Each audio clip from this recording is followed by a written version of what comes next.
you can even watch back. Giving players all the props or put them on blast. We don't give no hot takes, only talk facts. We're giving all our devotion, riding high on this wave of emotion. Going all out, yeah, cause this is our time. No, ain't no stopping us till we reach the finish line. All in, we came here to win. We're gonna give everything. S-I-C-K on the run. S-I-C-K, sick, sick. On fire, we're ready to fight. We'll bring the house down tonight. S-I-C-K on the run. S-I-C-K, sick, sick. Play it on the car ride, play it when you lounge. X and O, you know that we can hold it down. Shout out to my man Sammy, got it off the ground. And to all the listeners tuned in right now, got debates, analysis, and speculation. This is sports talk for the new generation. You know where to find us, got a reputation. Sick Podcast, your #1 sports destination. We're giving all our devotion, riding high on this wave of emotion. Going all out, yeah, cause this is our time. No, ain't no stopping us till we reach the finish line. All in, we came here to win. We're gonna give everything. S-I-C-K on the run. S-I-C-K, sick, sick. On fire, we're ready to fight. We'll bring the house down tonight. S-I-C-K on the run. S-I-C-K, sick, sick.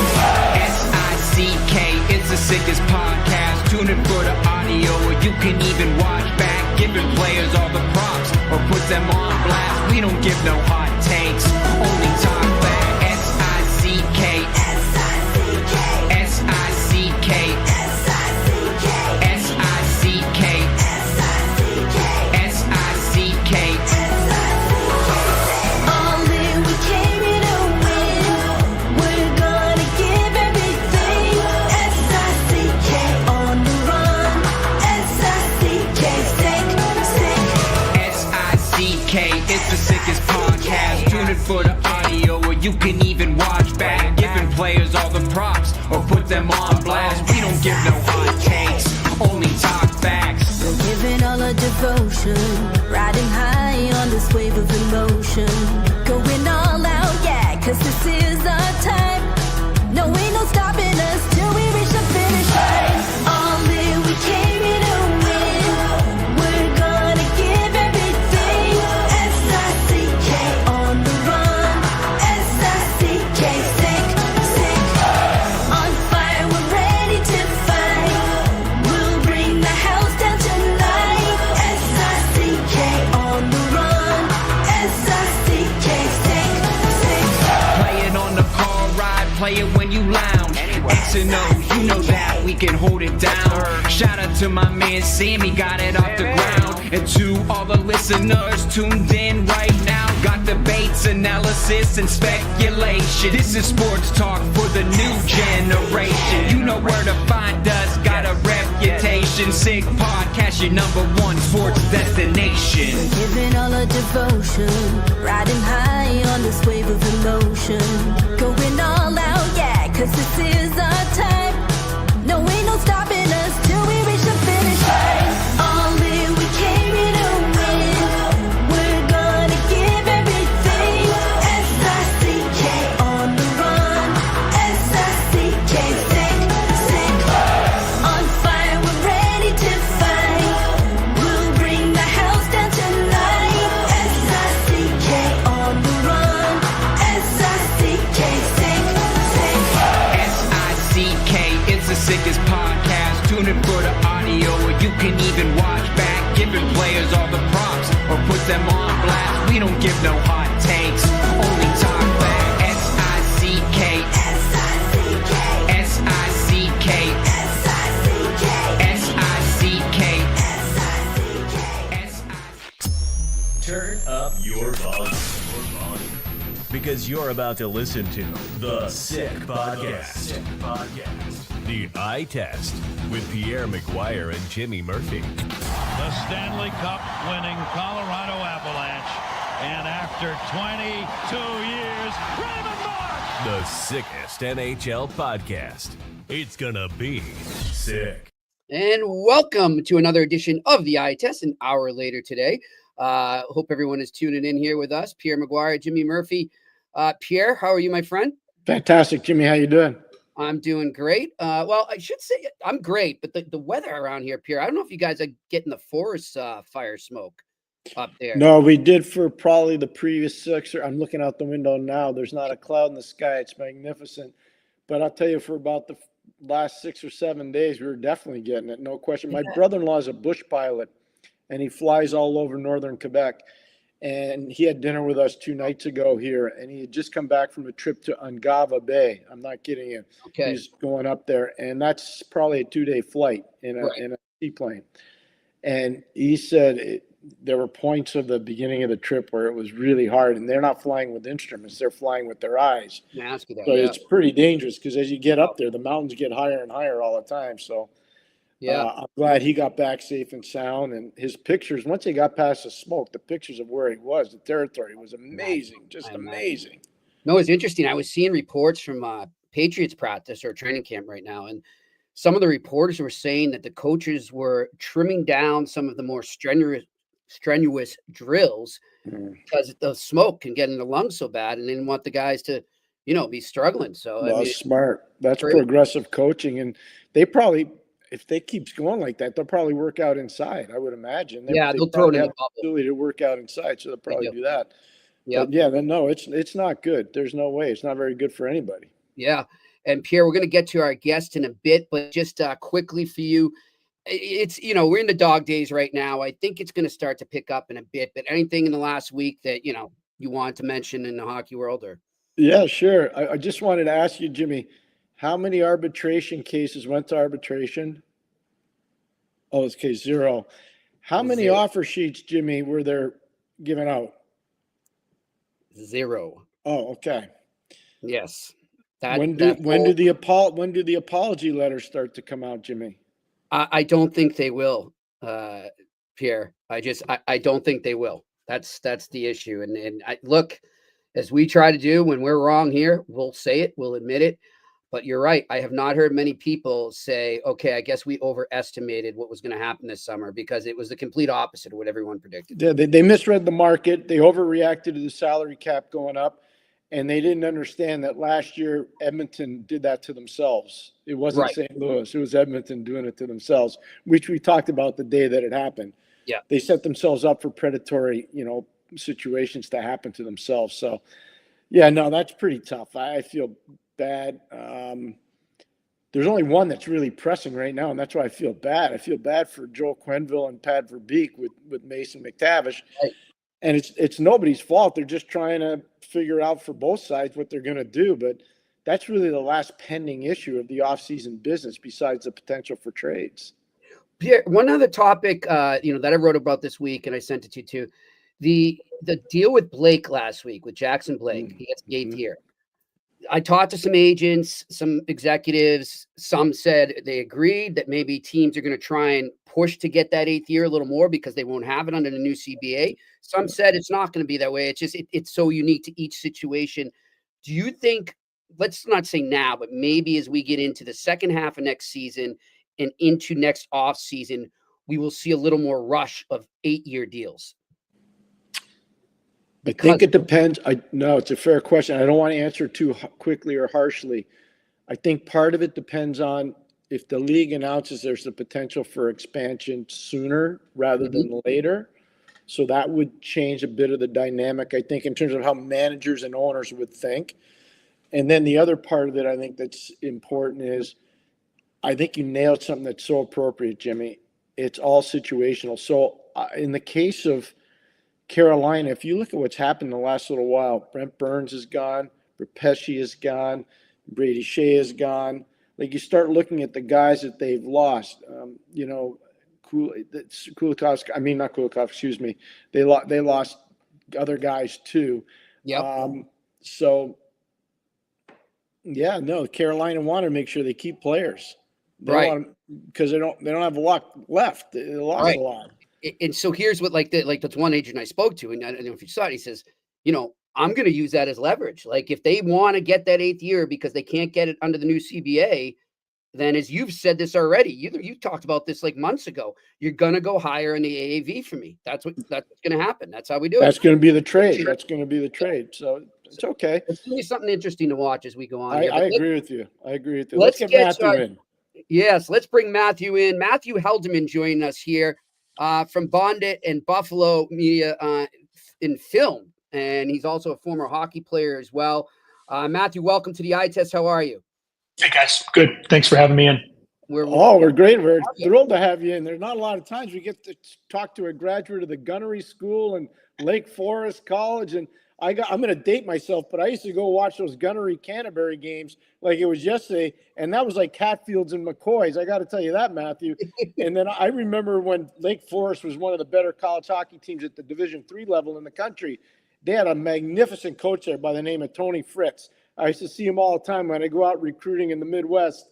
And Tony did a magnificent job. The last time I saw him, Matthew, I got to tell you, I was doing a Chicago Blackhawks playoff series, and he was actually at the United Center. So I had a long talk with him. And he's like, look, and I'm retired, and you're down there working your butt off. You should be retired. I'm like, not yet. Fritz was a great coach. No, I played for Fritz. I was actually, I think his last year was my sophomore year. Okay. And he's obviously a legend. You know, he was an incredible player, and he coached a long time. That's for sure. Yeah. Matt, why don't you tell us just, first of all, introduce what you do and a little bit about your business, and then we can kind of get into the hockey connections and all that. Sure. Yeah. So a couple businesses that sit underneath effectively a parent company on our side in film, television, a little bit of music and sports. We produce and finance film and television projects that most folks would know with big directors like Spike Lee or Kevin Smith, or big intellectual property. A lot of original content with places like Netflix and Amazon and Hulu and so on. And then also finance in the music world for live tours, festivals, effectively backing promoters and producers of entertainment content. Founded this business, the Buffalo 8 side of it, founded that company actually after my junior year at Lake Forest. When as I sort of watched as my hockey career was coming to an end, started building the company as the thing I was going to pour the same amount of intensity into, as you guys well know. You know, college sports are certainly all consuming, and so it became sort of the next big thing for me to build. And I've been doing it now about 15 years. How do you come up with Buffalo 8? Is there something we need to know about that? Yeah, it's not as fun of a story as the name would suggest. I've been with my my wife since we started dating, actually at the Gunnery when we were 17 and 18 years old, and her password growing up for everything was Buffalo 8. And so when I founded the company, I built the first LLC. I didn't know that it would become what it is today with 50 or 60 employees. And Buffalo 8 LLC was built in again as a college entity that today has a much bigger infrastructure than it did back then. It's an amazing success story. It's phenomenal. And thank you for sharing that part of the story. It's great. Yeah, for sure. How did you come in touch with my co-host here, Pierre McGuire?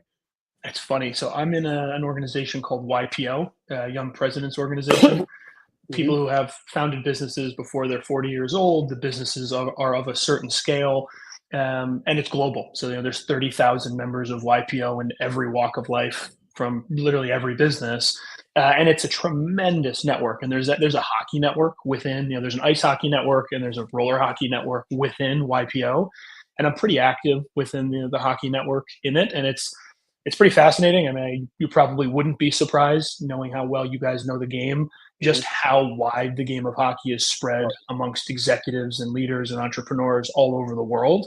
But there was someone who noted that they had a connect to Pierre. And I've always been a fan of Pierre, certainly growing up watching lots of hockey, and certainly the playoff hockey runs as a kid. Pierre was a big part of those. You know what's really cool about it? When I was coaching Jimmy in Pittsburgh and in Hartford and even in Ottawa, we used to host YPO events. And the guys would come and they'd play. And a couple of times I ran practices. I know, Matthew, this is before your time, but I know you were close to when you were growing up there. When I was coaching the Hartford Whalers, there were a bunch of YPO events that we had there, because my owner at the time, Richard Gordon, at one time was part of YPO. So Mr. Gordon would say, hey, Pierre, we're going to bring these guys in, do a practice for them, give them a chalk talk. and let's send them on their way. And I had so much respect. The guys never bragged, as you know. They don't brag about what they do. And then you find out their backstory, and you're like, holy moly, this is an unbelievable group of people to talk to. It is. Yeah, no, it definitely is. Matt, Pierre and I were just talking today, prepping for the podcast, and I couldn't, for the life of me, remember the name, but then I remembered it. Jerry Bruckheimer, obviously now connected with the Kraken, but I remember our friend, we've actually had him on the podcast here, a fellow by the name of Todd Carroll, who's from Connecticut as well, went to Avon, and he used to tell me about this tournament he'd go out to every year in Vegas, and they would have it in LA. I think they go back and forth at Bruckheimer. You must know about it. And I was just amazed at all the different, Hollywood celebrities that played hockey. Yeah. And we're so involved with it. And then, of course, he told me about Bruckheimer, and now he's a part owner in the NHL. But what was it like for you when you got out west to discover, that inner circle of hockey players? Yeah, no, I actually have a pretty fun story about it. So when I first moved to LA, I was at probably pretty close to the peak of my playing abilities. Mm-hmm. And you move to LA, and there's two skates in particular. There's one that CAA, Creative Artist Agency, that Pat Brisson runs, and then there's the Bruckheimer skate, which is Sunday nights. And as a young kid, just coming out of college hockey, everybody wants you to come out and skate. And so you go out and skate, and it's competitive. It's the guys are still throwing the bodies around a little bit. Pucks are definitely still going a bit high, and the quality of play is very good, especially Pat's skate, because he'd get some of his clients, or he'd get some of his recruits that are going to come in and train in LA for the summer. So my first introduction to it was the CAA skate that Bruckheimer would attend, and Bruckheimer would be in the locker room, and he would only talk hockey, and he was incredibly nice. And I remember when I joined, and I was sitting in the waiting room here as you guys were chatting, you mentioned Brett Burns, and Brett was a summer training out seeing Pat Brisson, who I believe was his agent at that point. And Brett was out skating, and it was like, it was my first or second week in LA, and you're out there, and these guys it was a real quality level of hockey. Sadly, they tore that rink down. There was a rink it was in Century City or Studio City here. They tore that rink down. NHL teams used to practice there. Yeah. Now it's gone. Yeah. But it was fantastic. And then I got into there's a great roller league as well that I know in the 90s was very famous and had an ESPN deal in that whole run. But I skate in that now as well, and it's a pretty big contingent, a lot of East Coasters, but even now there's a lot of West Coast kids that grew up skating and are good players. Matt, you're so plugged into the hockey scene, and obviously you've been amazingly dynamic, successful in the film business. How much did Slapshot influence your desire to want to be in the filmmaking business as a hockey person? Yeah, I mean, quite a bit. It's probably something I still watch at least once a year, twice a year still. And I know as guys growing up watching film or videos or DVDs in a locker room, that movie's always playing, right? It's like that and Dumb and Dumber and the Farrelly Brother type movies are always on. But I love that movie so much. I mean, to me, knowing the film business the way I do today, it's crazy to me that movie got made, frankly, and that Paul Newman got that movie made. Obviously, he's a huge proponent of hockey and a larger than life A-list celebrity. But making a movie like that today would be so difficult. Hockey movies in general are really tough. But I love that film. It's a real movie. But as someone who loves hockey, I mean, I literally showed my wife. What's it called? The Rob Lowe film. Youngblood. Youngblood. I showed my wife Youngblood 2 or 3 weeks ago, and she's just dying how good that movie is and how good Swayze is in that movie. But I mean, hockey movies are always incredibly fun, especially as a kid. For me, it was sort of like the two worlds that I loved most when I could get a hockey movie like that. You know what's really cool, Jimmy? What Matt's talking about, we didn't rehearse this, but Eric Nestorenko, I think plays a father. You'd have to look it up, but I think he plays the father of Youngblood in that movie. So funny. And he teaches him how to fight in the barn. Oh, yeah. That's good. Yep. I remember that for sure. There's a good say. You said something there, Matt, too, that's I agree totally. And I always wondered why and what can change it. Talking about getting hockey movies made and how difficult it is to do that, especially more so down here in the United States versus Canada. We've seen some more niche movies, like the Rocket movie was made up there, and did all right there. What do you think has to happen to pave the way, or do you think it can happen to get more hockey movies made here in the United States? Yeah, it's a great question. I mean, look, I look at being deep in the entertainment business now. I think about the NHL as an entertainment product, right? You know, Mhm. we finance and are involved in other leagues, other sports, other athletes. Um, I think hockey is a harder product to export globally than others, and we've certainly been involved in projects with people like Cristiano Ronaldo or these huge globally known athletes that have Mm. turned their brand into an entertainment company. And I think if you had an athlete like a Crosby or a McDavid that had a passion for their brand being something like that, like LeBron James, for instance, is very big in film and TV and music and other areas of entertainment. It helps when that global superstar is just Mhm. they're the modern day Michael Jordan that can get a Space Jam made. I know it's a silly analogy, but Oh, no, uh, totally. No, but I totally. think but I think that's where it is. It's there is an appetite at places like Disney, who obviously they rebooted Mighty Ducks. It was Right. it was for Disney Plus smaller, but there is a want and a need for it. Mhm. And the entertainment business is just incredibly fickle and difficult, and it's all built around the talent. And does the talent have sort of broad global appeal? Yeah. My three uncles fought in the Pacific Theater in World War II. Two of them were in the Marines, and one was on the USS New Jersey. So one of my favorite films that you were involved with, and I had no idea, Yeah. Matthew, is Midway. Yeah, it's a great film. And it's an amazing film. But can you speak to the return on investment for that film and how you managed to get that thing done for the price point that you did? I think that's a stroke of genius what you were able to do there.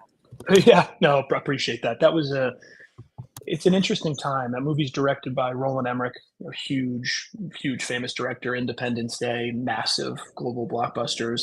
And he started producing and financing his movies independently maybe about 10 years ago now, when streaming just changed the dynamics of film. People go to the movie theaters a lot less, people stream content a lot more, and also global investment started coming into the film industry, whether that was China, whether that was Saudi Arabia, whether it was other parts of the Middle East. And so that movie was largely anchor financed by a very large Chinese fund that wanted to start playing in media. And this is before Chinese investment into American entertainment and American companies got sort of ring fenced out, which obviously is now sort of more the case. But that project came together through one of Roland's producers, actually, funny enough, another guy who played hockey and went to Hotchkiss and then Lake Forest. A guy by the name of Kim Winther, amazing film producer and film executive. And the Winther family, they produce Marvel movies and huge blockbusters. Kim made the introduction originally to Roland's team, and then we helped build the finance plan out, and we financed a piece of it. We had a nice return on it. Yeah, I know it's out there in the press. A solid return we made on that movie, but it was just like all things in entertainment. It sort of feels like a snapshot in time where that structure, that project just came together. And if it were made today, it would be made entirely differently. And it's only whatever it is, 5 or 6 years old. It's just it's a different climate now. It's a magnificent film, Jimmy. For all I've our seen it. It's viewers, great. I would encourage everybody. It's a magnificent film. It really is. I remember watching the original with my dad way back when I was a kid. Charlton Heston was in that movie, That's Jimmy. right. Yeah, it was amazing. It was one of his favorite movies. You bring up something there too about when it got made. I noticed too, it was like right before COVID hit, basically, right? I believe like 2019. Since COVID hit, how has that changed the movie industry and how things are produced in terms of how many companies or producers want to go right to streaming and skip the theater, or because like you said, nobody goes to the movies anymore? No, I mean, look, there's still a let's say filmmaker idealism. Certainly old school filmmakers want a movie to go theatrical, but I can say, as someone who works in this business and spends 60 hours a week working in this business, I very rarely go to the theaters. And if we've financed and produced several hundred projects, maybe 10 to 15% of them have a meaningful theatrical life. Everything is direct to home entertainment.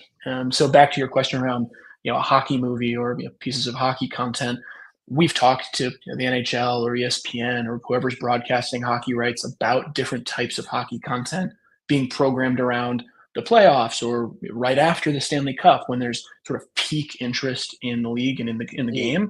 because at the end of the day, a hockey movie wouldn't exist in the theatrical format anymore. It would go direct to streaming, and it would likely be with whoever has hockey's rights. So for us, streaming is it's almost everything. I'd say it's 80 to 90% of what we look at and what we finance is direct to streaming.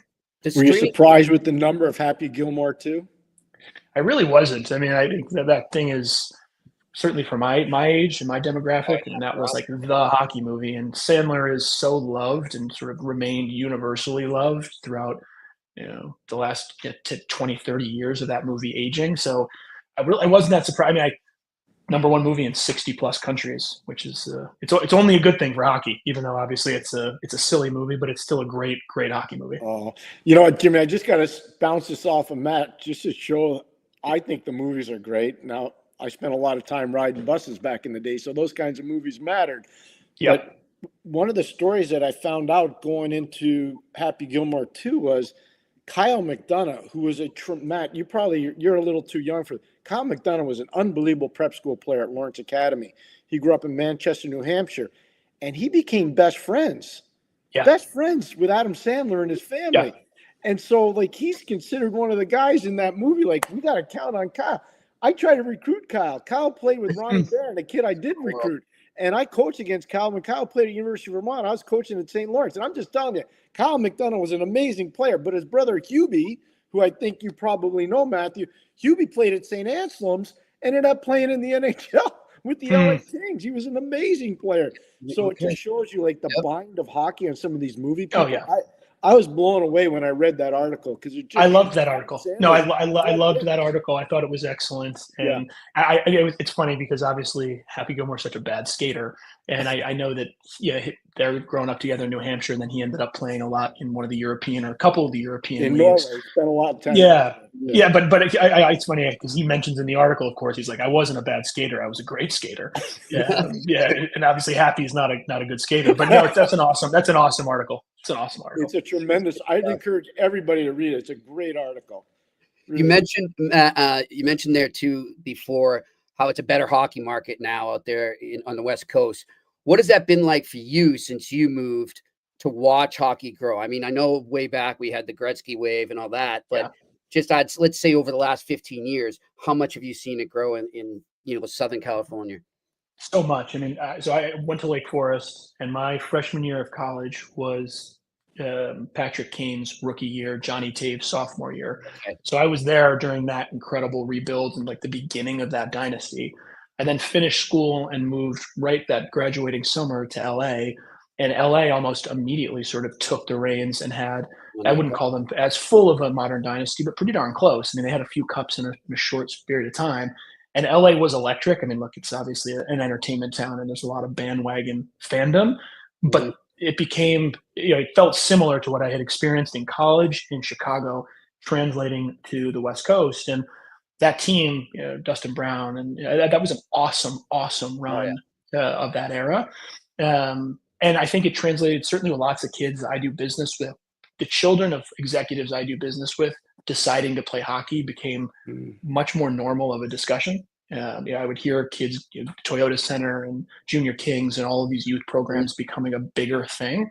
And I didn't feel that right away. I think it took a few years, but now I hear of so many kids playing, and the network of hockey is really strong, right? You guys that you grew up playing with, or know guys that you grew up playing with, you end up connecting with them in business, and a lot of them still skate. So I still see a lot of those guys, and I think it's certainly helped me in business, no question. And I've met a lot of great people just by playing and continuing to skate out here in LA.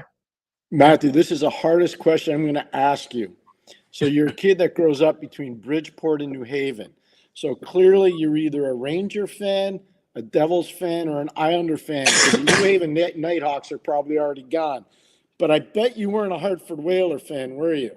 I was not a Hartford Whaler fan. I knew I was not. They're all below New Haven. None of them like Hartford. None of them. Matt, you were like 10 though when they moved, right? I was really young when they moved. Yeah. And honestly, I know this is a weird. It's a weird response, but I think you'll appreciate it. I always cared more about certain players within an organization and then watching an organization build around certain players. And when I was a kid, obviously, like the great Avs and Red Wing rivalry was so vibrant. I just love that. But also, I loved the Devils. I liked the Devils, frankly, more than I liked the Rangers during all that time growing up there on the East Coast. But And Tommy Fitz will be happy. yeah. That's good. Well, no, because Jimmy, I got to tell you, that was a loaded question because I know most of the guys below New Haven, they have no time for Hartford. And that's one of the reasons why the team couldn't survive. Yeah.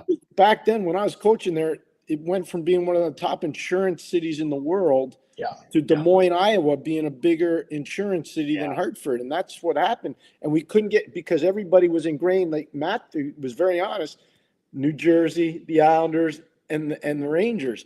We couldn't break through, and then try to steal a Boston fan. No chance. Yeah. You know, there was no chance. You miss them though. I wish they survived. It was great. It was an amazing amazing mark. Drive down from UMass when I was at UMass Amherst. $10 to get in the door. It's unreal. It's excellent. Yeah. Great stuff. Well, listen, Matt, we appreciate you taking this. Yeah, this was awesome. This is so special. Like, thank you for taking the time. No. I'm a huge fan. I appreciate it. I'm glad we could connect, and very, very fun. Appreciate you guys having me on. Well, it's a great change of pace for us. You know, it's something different. Thank you. All right. Thanks a lot, Matt, for joining us. Thanks, guys. Talk soon. All right, there he is. Matthew Helderman joining us here on the Eye Test on the Sick Podcast Network. And Pierre, like he said there, it seems like there is sort of still those stumbling blocks to get more hockey movies made. And as he's talking about it, all these people that in the business play and are so passionate about it, like, then why can't that translate to that? I guess it's money when it comes down to it, but worldwide. And he said something that was really appropriate. I thought the global stuff, it does matter, but I'm going to send him some ideas because think about it, you know, with the Czechs and the Russians and the Slovaks and the Germans. Yep. And now the Austrian league is becoming, I'm seeing all these guys signing in Austria. You told me that the other day. League has become very prominent. And how about Finland and Sweden and even Norway? And Denmark's starting to make a push now because a lot of their better players are going to play in Sweden. Yep. So I do think eventually there's going to be a global market. Yeah. And you know, there's forget our friends in Belfast. And you read my mind. I was just gonna say, great minds think alike. I said, don't forget that team that's going in Belfast and the one that's going in Dublin too. No, and we'll be there soon enough. My goodness gracious, I've been in touch with the boys over in Belfast. Can't wait to go out there and see them. Yeah, it's looking forward to it. What's the name of the podcast there? But they reached out to me and said, we're really excited to hear you coming back again. So we're really looking to go over to Friendship 4, not only for the men's tournament, also the women's as well. So we will basically be there twice within a span of a month to close the year out and start 2026. Really looking forward to that. Let's talk about one of our other sponsors as well right now. You can always go and bet all the way with Betway. They are still there. I told you last week, the pennant races are heating up in baseball. How about my Red Sox? Looking pretty damn good right now. But they'll find a way to blow it. Don't be a front runner. 2 months ago, you weren't speaking this way. No, I wasn't. I'm definitely on a bandwagon right now, but it just makes me to watch fun baseball again. So, and this is to be honest, Pierre, I think like when the Red Sox went on that run of winning all those World Series, it almost was like, okay, well, what do I have to live for now? Like I waited for all this to happen, and everything after is anticlimactic. So I kind of fell out of baseball a bit, but now I'm getting back into it. But you can go to Betway right now, and if you make a bet on baseball or any other sport there, you can bet soccer as well. There's a lot of Premier League games coming up to start off the season next week. You put down $200 in your first bet, you could get all that back just for signing up for a new account. So go to the QR code right in front of you right now to create your account, or go to the details section on the website and redeem that welcome offer. Terms and conditions apply. You must be 18 plus.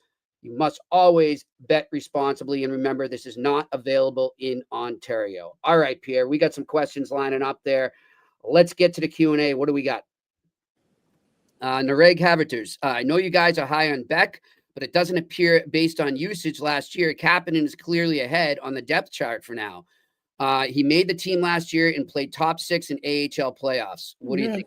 No, I like that. That's a solid take. 100% that's a solid take. Kapanen played really well. There's no question about it, and he deserves a lot of credit.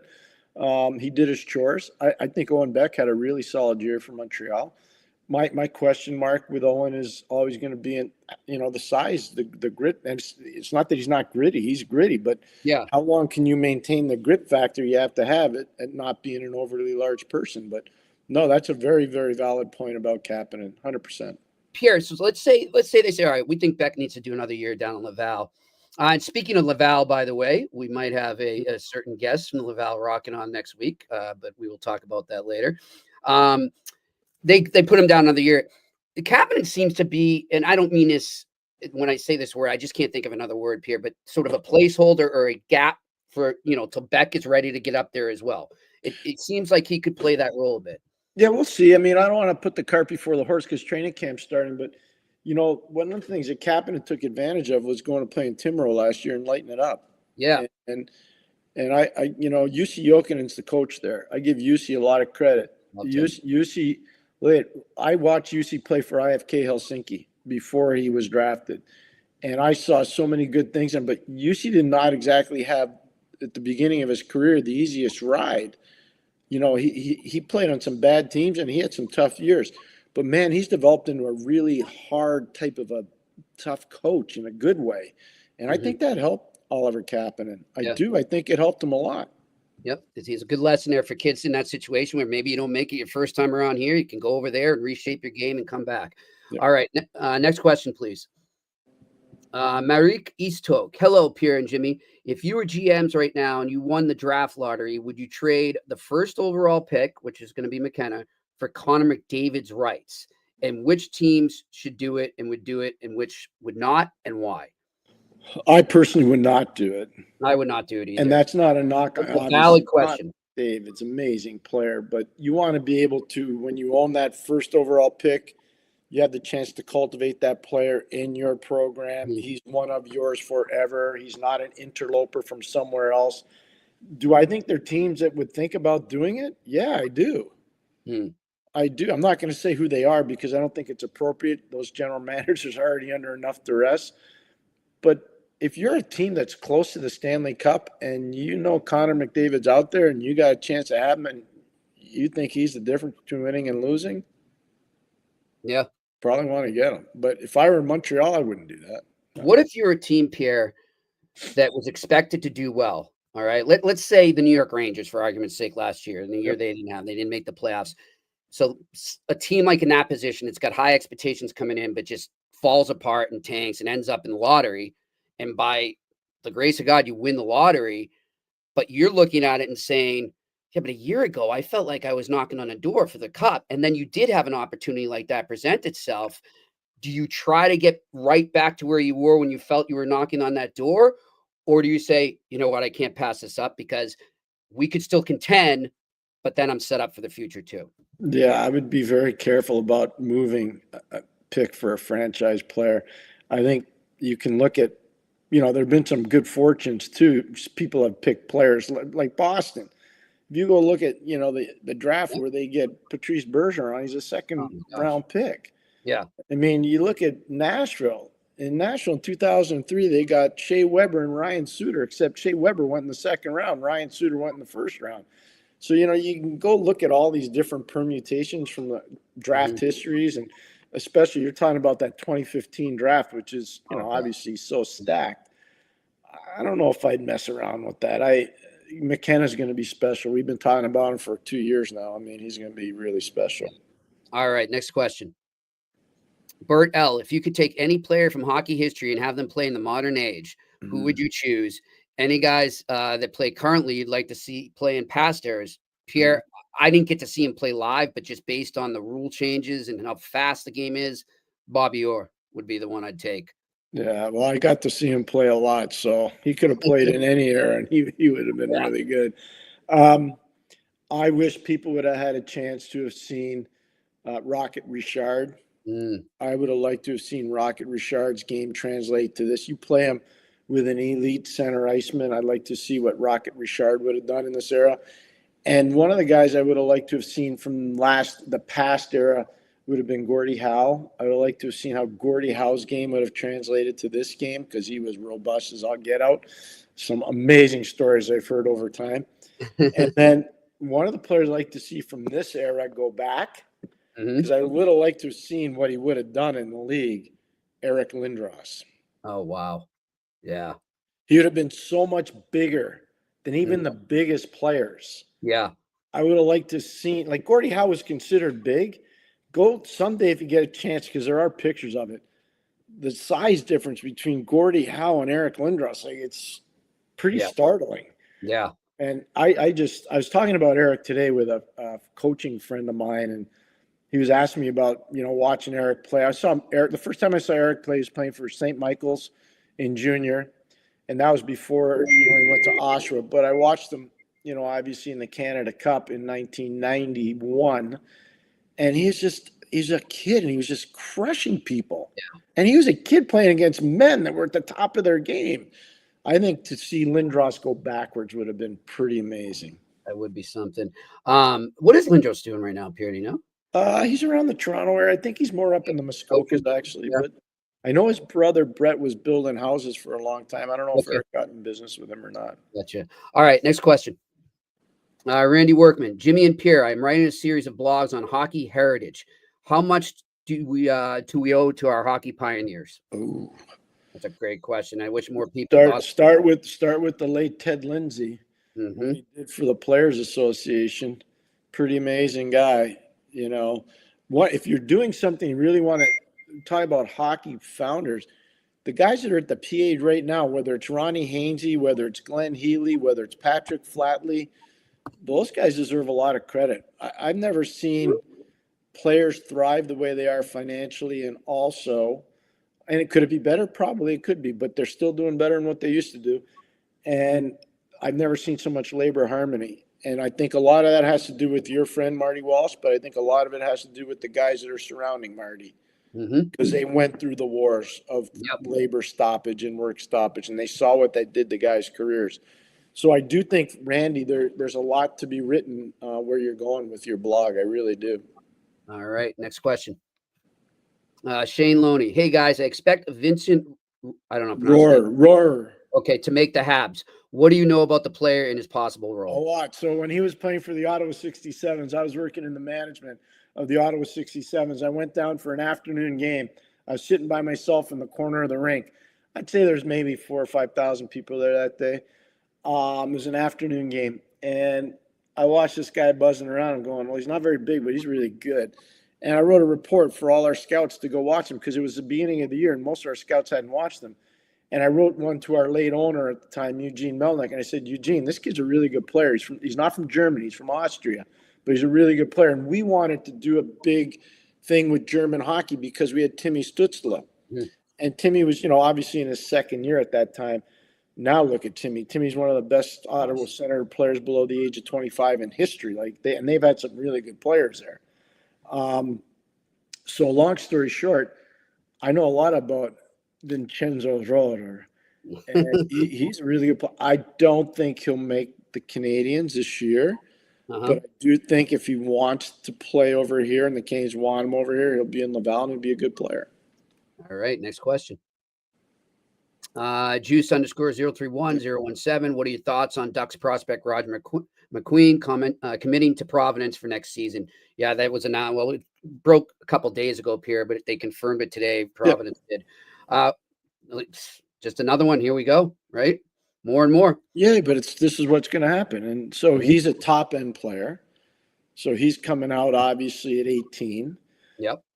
It's very hard for 18. We're going to see, because as I've told you a million times, not everybody's Macklin Celebrini. Not everybody's Paul Correa. Not everybody's Jack Eichel. Not everybody's Adam Fantilli. It's hard for guys to step in and be dominant players under the age of 19 in college hockey. It's really, really hard. Do I think he'll do well? I do. Do I think going to play for Nate Lehman's good for him? I think it's really good for him because Nate is more of a pro-style coach. I think McQueen's more of a pro-style player.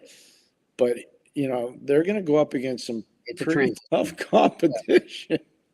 You said this a lot, Pierre, and I agree 100% with you when you make the points you just did. I'm wondering, like, Nate Lehman's going to know that it's going to be that type of transition for this kid, right? But in terms of the dynamic between the coach and the athletic director, hey, we're bringing in this big name player from juniors. We're doing this NIL money with him. Is there going to be pressure at all on these coaches in college to potentially rush them a little too much? Yeah, absolutely. Especially with people like the athletic directors of most of these schools are not hockey people. Mm-hmm. Northeastern has one in Jimmy. Yep. Madigan, and Providence used to have one in Lou Lamorello. Right. But most of the guys are basketball guys. Yep. Or they're hockey guys, or they're football guys, or they're baseball guys. They're not hockey guys. So they're going to push because they just think, we're getting this guy who was a first-round pick. He's going to come in and dominate. Mm-hmm. So it goes back to the story, and the Kachucks, I respect him. I had the father in hockey camp when he was a young boy in Boston, and I know Matthew and Brady I was involved with on the managerial front. And all I can tell you, I'll tell you the Brady Kachuk story. 8 goals his freshman year in college, 23 goals his first year of NHL. Exactly. It shows you how tough it is. And I think a lot of people that aren't as familiar with the college game are going to learn that fast. All right, next question. Moment of clarity. Hey guys, hey, how you doing? Guys going to the outdoor games, and are you guys going to the outdoor games in Florida this season?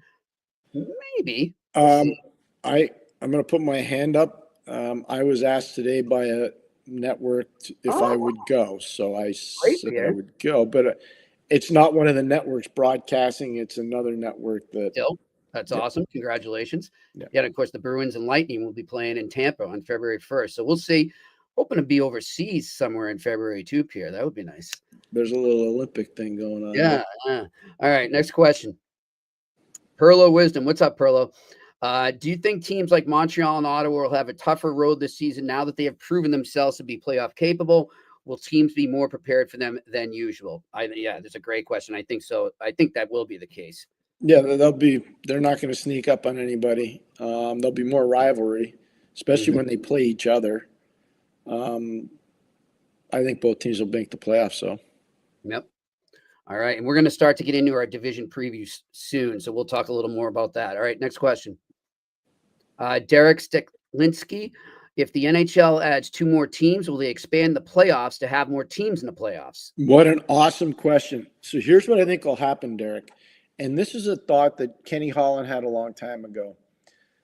And I don't know if he got that from baseball, because obviously there's a connection between the Red Wings and the Detroit Tigers. Jimmy Devellano for years working in the Red Wings front office and also the Tigers front office. But they have a playing game in baseball. I could see where they would do that to start in hockey rather than just say, yeah, we got 18 teams in or 20 teams in. You're going to have a play down. So maybe 20 teams make the Mendoza line of being in the playoffs. Mm-hmm. And maybe only 2 survive of those 4 that are above 16. I love it. I would love that. So I don't know if they do that or not, but I think if they're going to explore it, I think that's probably the way they'll go to start it, and then they'll go forward from there. All right, next question. Sound the siren. How you doing, buddy? Guys, Carolina has full-on committed long-term to a lot of players. Good AAV for these players, but how much risk are you taking for before prime years? Big risk. Yep. I agree. Big risk. They're doing everything by the numbers, and it didn't work last year, and we'll see how it works this year.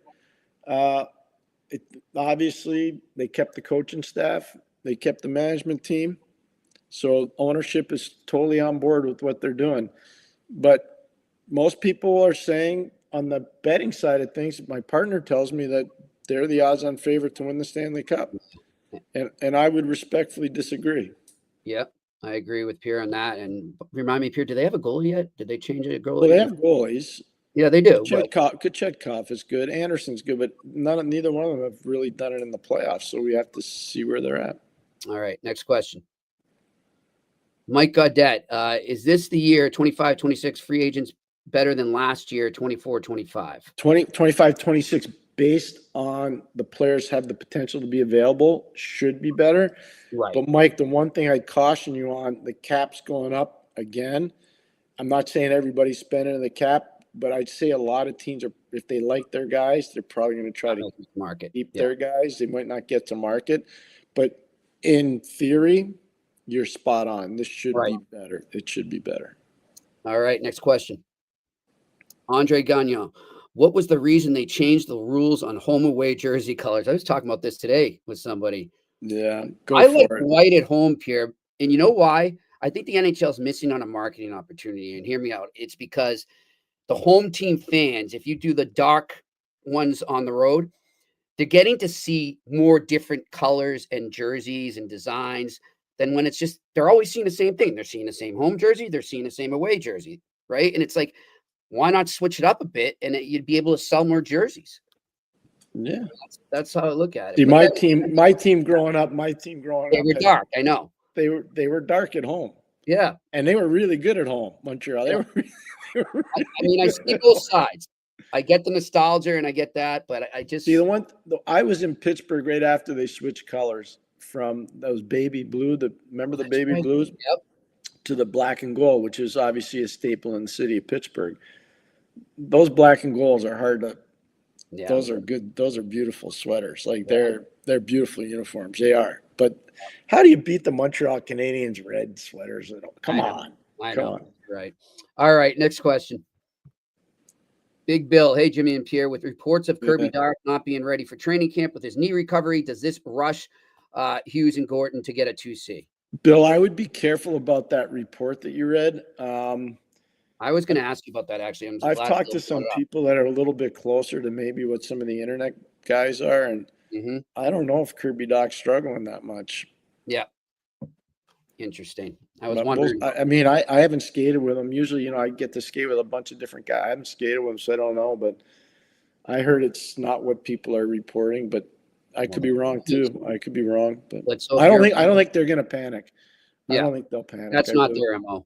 All right. Next question. Hendricks that can play, bro. Speaking of the Red Wings, apparently they're trying hard to get McTavish too. Can the Habs make this McTavish trade happen? Oh, they could. Montreal could definitely make it happen, but how much do you want to spend to get them? Right, and it's hot. I wrote about this just remember this, and I love and I forget the handle of the questioner. The relationship with Verbeek and Yzerman. And Yzerman's really strong. You already saw Gibson go from Anaheim to Detroit, and they talk all the time. Verbeek and Yzerman talk all the time. So could something like that happen? Yeah, for sure it could. Absolutely. Yeah. But you're not getting that guy for free. Like, no, he's whatever you do. You're just not paying years of contract and money. You're paying assets, real assets, to get that player. And Pierce, something I want, because I wrote about this, and then like fans kind of, and I get it. Like you see a trade being talked about with a team, and I think sometimes it clicks in people's heads that means automatically that the team is shopping the player. You've worked in hockey management, and just for fans out there who don't quite understand, sometimes it just means teams are calling on him. It doesn't necessarily mean that a GM out there is saying, "Hey, give me your best offer." It just means he's getting a lot of calls on this player. And if you can, a lot of times when things like that break, it's pro scouts talking to one another in a different market, and they end up, whether they go out with different writers or they know different people in the business on the media side, they say, "Yeah, I talked to Jimmy about, Shane Gaumond. And I want to trade for Shane Gaumond." And so all of a sudden that filters out in the media, and it's like nobody's being shopped. It's just two pro scouts talking to one another. So that's kind of how that stuff. Are you Shane's new agent? Don't give other podcast ideas here. We're not giving. There's nobody better at what he does than Shane. Yeah, we might have to lock him in right now to an extension. All right, next question. Juiced _031017. Pierre, what's a place or city that you're surprised has never hosted a World Junior tournament? Very good question. It's only been in Boston once. Though I was going to ask you though, was it actually in Boston? It wasn't really. No, that's where I was going. It wasn't really in Boston. Yeah, it was in Springfield and Worcester mostly. Yep. So it was. I think it could crush it if they put it there now, because BU's got the beautiful rink, BC's got the big rink, Northeastern's getting a new rink. You still have TD, Bank. So I'd like to see Boston get it. This is really important for the people. They've tried to put it in different places, and they're really sensitive to the cost of where they put it. And it's not for them making more money or losing money. It's about what it costs certain federations to bring their people there and to feed them and to house them. And so they're watching that closer and closer all the time when they decide to put that out, the IIHF. Pierre, just on that note, though, in terms of, tournaments going to different places, I heard you and Jeff, I think it was like a week ago or two, on Jeff Merrick's show, The Sheet, and you were talking, and I think Jeff brought it up, or you did, about maybe college games getting played in Canada, since there's now the CHL NCAA agreement. Do you think we'll eventually see that? Well, we better. If they're smart, both sides will do that. Now, I don't want to give away too much, but you know that I do some significant work with the ECAC. And one of the real strengths for the ECAC are the women's programs. The women's programs are as good or better than any conference in the United States, and they're elite, and they're not going anywhere anytime soon. And you look at the proximity to the border with Canada, with whether it's St. Lawrence, with Clarkson, you can look at RPI, you can look at Union, you can look at Cornell, you could look at Colgate. They're very close to the Canadian border, all those schools. Even Dartmouth's close to the Canadian. So they're built in places where you could play women's tournaments or games in Canada. Now, could they sell out the Bell Center the first year? I don't think they could. But could they do something in Laval? Yeah, they could. Could they do something in Ottawa down at the Civic Center? I think they could. So, there's certain places you can go, and I think it would really work well. And eventually you could get men's games up there. I think it'd be really good to see. So it's just those discussions have happened, and They are happening. hopefully they will start to grow. Yeah. All right. Next question. Juice again. Pierre, why did Nikita Kucherov fall all the way to the second round in his draft year in 2011? It's a great question. One of the things I can tell you, there was a bit of a concern about his size. The man that really drafted him, even though it's the whole staff and they all deserve credit in Tampa, was Al Murray. And Kucherov played in the Quebec Major Junior League, and he got traded.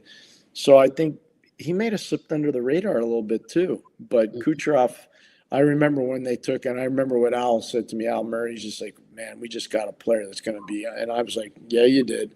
Yeah, you did. Al Murray is one of the best. That's why. All right, next question. Juice again. Pierre, if you were an NHL general manager right now, what moves would you be trying to make in order to beat a team like the Florida Panthers? I'd upgrade my center ice position. You got to match up on them. So if you start at the top, Sasha Barkov, then you go to Sam Bennett, then you're going to Anton Frundell, and then you're going to Tomas Nosek.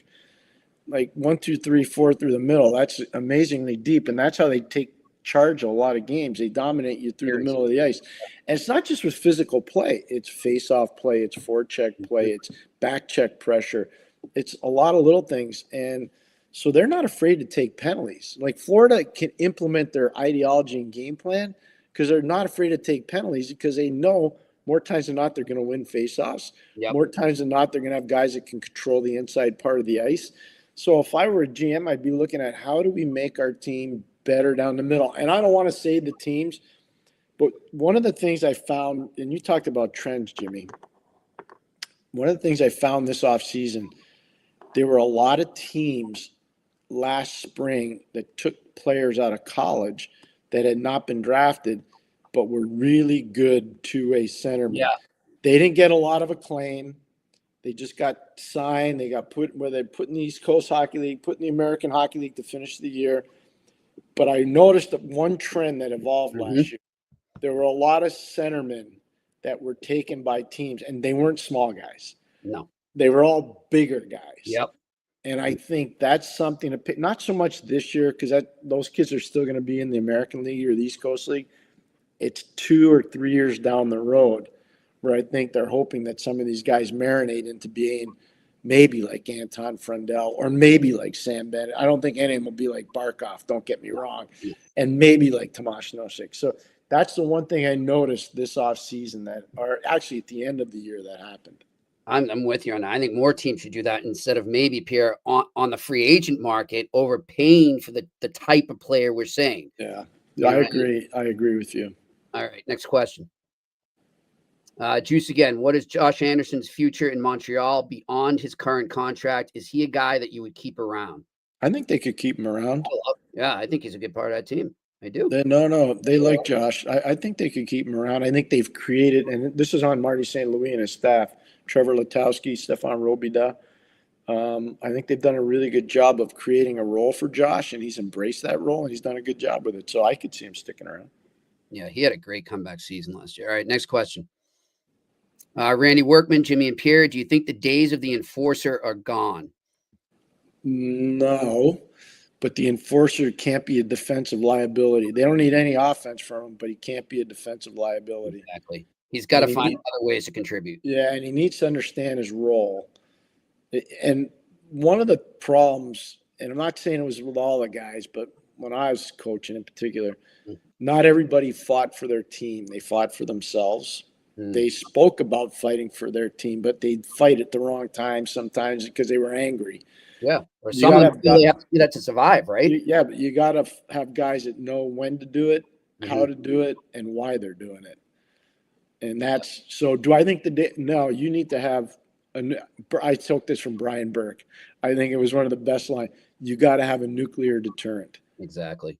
And if you don't, you could be in trouble when you get on the road. You have to have the nuclear deterrent. All right, next question.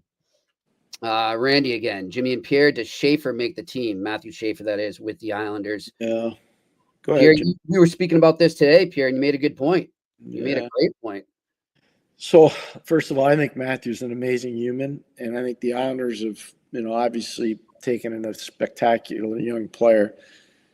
The fact that he signed, he can't ever go play college hockey now. So that door is closed. I would not have been in a rush to sign him. I understand why they signed him, so it's not a knock on Matthew Darsh or ownership there. I think it probably would have been more prudent to wait a little bit to see exactly where you thought. Remember, this kid hadn't played a lot of hockey. Yeah. And there's going to be a lot of pressure on him to, be the next Denny Potvin, so to speak there. I'm not sure that's happening right away. Jimmy, I don't think that's happening right away. So we'll see. But I would have waited. But I do think Schaefer, now that he's signed, will make their team. Yeah, but I said to Pierre when he said that earlier, I think that's a great point. I didn't even think about the fact that you could wait and see how he does, how he handles the pro exhibitions and training camp and all that, and then put him in college. I forgot about, that's an option now. Yeah. So there's a great point by you. That's it, Pierre. That's what we got for today. Great stuff. Great. Matthew was unbelievable. I learned so much from Matthew's interview. That was great. And he thanked us. And thank you to Matthew Helderman for joining us here, the CEO and co-founder of BondIt Media Capital. Great conversation too there, because I don't think people understand there's this hockey underworld there in Hollywood of all these actors and people working in the business that love to play the game. So you see what he did though? The first name he threw out right away. Well, Pat Brisson's got his game. He does. And he's not wrong. Nope. Good stuff. Listen, our thanks to Shane, the wonderful producer, who now he's Pierre's put him on the trade market here, so we got to be careful. But we love Shane, and thanks to all the crew at Sick Media, and thanks to you for your questions and for watching or listening to at home. For Pierre McGuire, I'm Jimmy Murphy. We'll talk to you next week here on the Eye Test on the Sick Podcast Network. And that's a wrap. Hope you don't miss us too much until next time. Follow the Eye Test with Pierre McGuire and Jimmy Murphy on YouTube, Facebook, Google Play, and Apple Podcasts.